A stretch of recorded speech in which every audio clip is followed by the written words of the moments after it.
Hello guys, welcome back to Fab classes. जैसे कि आप सब जानते हैं कि हमने इंटरनेट के ऊपर इंपॉर्टेंट एमसीक्यू सीरीज स्टार्ट की हुई है। इससे पिछले वाले लेक्चर में हमने 15 इंपॉर्टेंट एमसीक्यूज को किया था। आज उसी को कंटिन्यू करते हुए हम अगले 15 क्वेश्चनों को डिस्कस करेंगे। तो टोटल में 30 क्वेश्चंस हम डिस्कस करेंगे, जिसके बाहर आपके इंटरनेट में से उम्मीद है कि क्वेश्चन नहीं आएगा एग्जाम में। तो चलिए लेक्चर को शुरू करते हैं। What is a web crawler?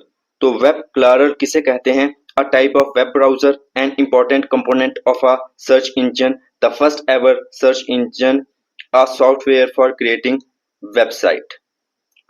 तो वेब क्लारल किसे कहते हैं? तो ये एक इंपॉर्टेंट कंपोनेंट होता है सर्च इंजन का। तो इसे आप याद रखिए, एक स्टैटिक टाइप में आएगा कि वेब क्रालर किसे कहते हैं। ठीक है ना। क्वेश्चन नंबर 17 की ओर बढ़ते हैं। Which of the following is an example of web browser? तो इनमें से वेब ब्राउजर की एग्जाम्पल क्या है? देखिए, विकिपीडिया तो एक इंसाइक्लोपीडिया टाइप है, ठीक है ना, इंफॉर्मेशन मिलती है। गूगल सर्च इंजन है। amazon.com ये एक एप्लीकेशन सॉफ्टवेयर कह सकते हैं, ठीक है ना, एप्लीकेशन सॉफ्टवेयर है ये। बट जो माइक्रोसॉफ्ट एज है ये क्या है? ये एक ब्राउजर है, ठीक है ना। तो राइट आंसर आएगा डी, माइक्रोसॉफ्ट एज। ठीक है ना। उम्मीद है कि आपको समझ आ रही होगी।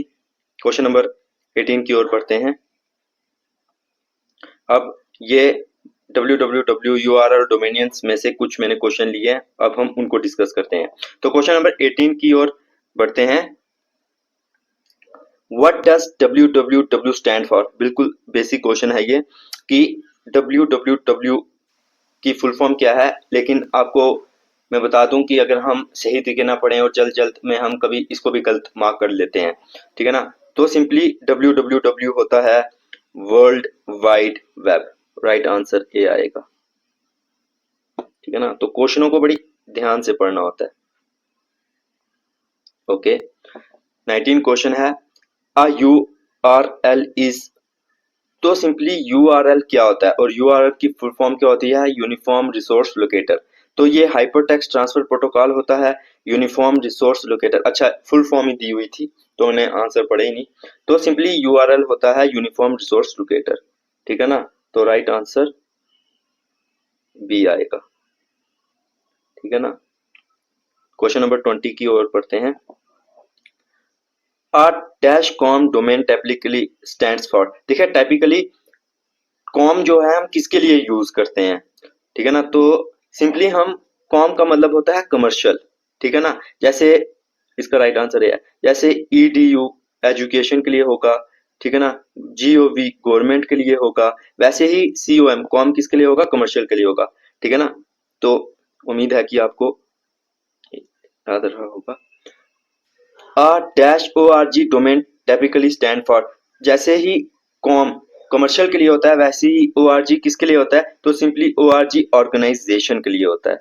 तो राइट आंसर बी है।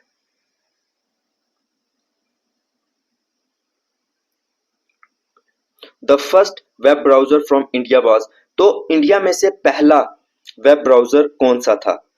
एपिक, मोसैक, लाइनेक्स या नेक्सस? तो देखिए, इंडिया में से पहला वेब ब्राउजर था एपिक, ठीक है ना। तो राइट आंसर है, और ये इंपॉर्टेंट क्वेश्चन है कि इंडिया का फर्स्ट वेब ब्राउजर कौन सा था? एपिक। तो क्वेश्चन नंबर 23 की ओर बढ़ते हैं। Who is considered the father of email? तो ईमेल के फादर किसे कहा जाता है, यानी कि ईमेल किसने इन्वेंट किया था? एलन एमटेज, रे टॉमिल्सन, टिम बर्निर्स ली या विंटन कर्व? तो सिंपली रे टॉमिल्सन, इन्होंने ही ईमेल को इन्वेंट किया था। तो राइट आंसर बी आएगा। अब मुझे कमेंट सेक्शन में बताना कि ये जो तीन अलग लोग हैं, इन्होंने किस फील्ड में या क्या इन्वेंट किया, ठीक है ना। ओके, क्वेश्चन नंबर 24 की ओर बढ़ते हैं। A cookie is information stored by the? जो कुकी होती है, जैसे कि आप कभी किसी साइट में जाते हो तो वहां पर लिखा भी आता है कि this site contains cookie accept all या रिजेक्ट।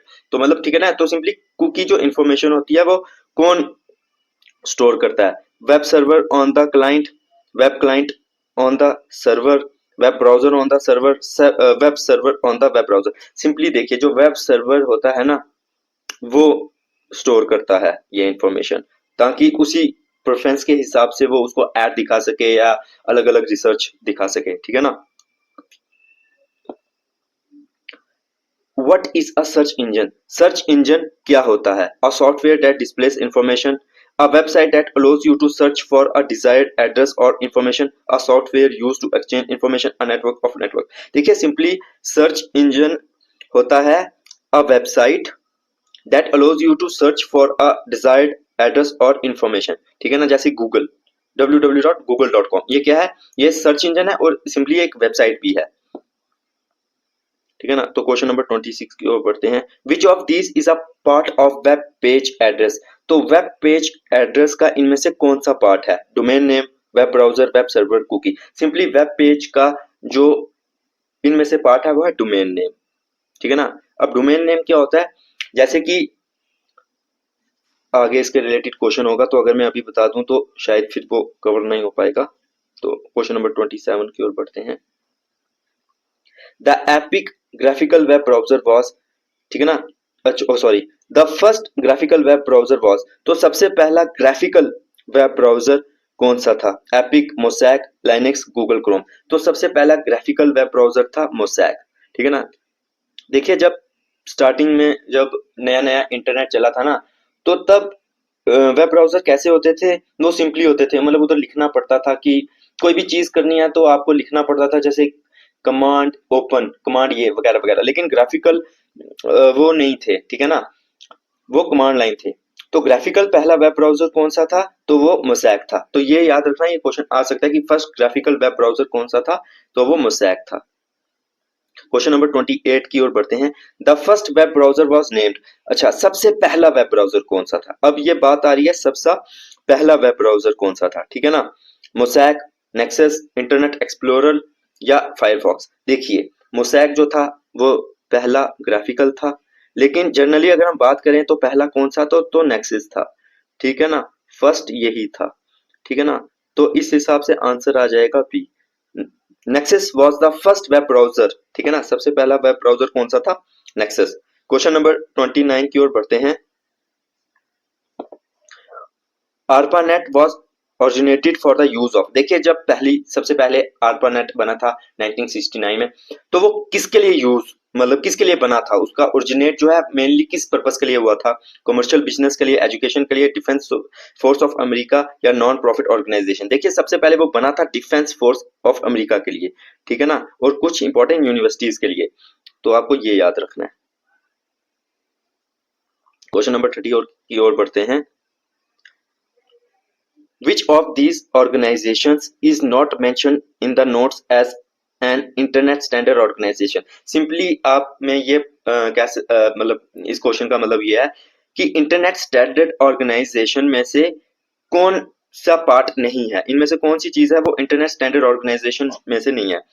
ISOC, IETF, W3C या IAB। देखिए W3B, world wide web consortium, ये क्या होता है? ये वर्ल्ड वाइड वेब को मतलब उसके लिए फंक्शनिंग में काम करता है। ये इंटरनेट स्टैंडर्ड ऑर्गेनाइजेशन नहीं है, तो राइट आंसर सी आएगा, ठीक है ना। अब आपका होमवर्क क्या है कि आपने ये जो बाकी तीन है ए, बी और डी, आपने इनकी फुल फॉर्म कमेंट डाउन करनी है, ठीक है ना। तो अगर आपने नहीं की तो मैं भी कमेंट डाउन में पिन कर दूंगा, बट मैं चाहूंगा कि आप करें, ताकि आपको क्या हो, ये जब आप सर्च करेंगे उसके बाद ये कभी नहीं भूलेगा। और जो कंप्यूटर किसी भी एग्जाम में आता है ना, तो उसमें एक्रोनिम्स यानी कि फुल फॉर्म जरूर आती हैं, तो इस पर आपने खास ध्यान देना है। तो दोस्तों आज की वीडियो में बस इतना ही, अब मिलेंगे नेक्स्ट वीडियो में, बाय।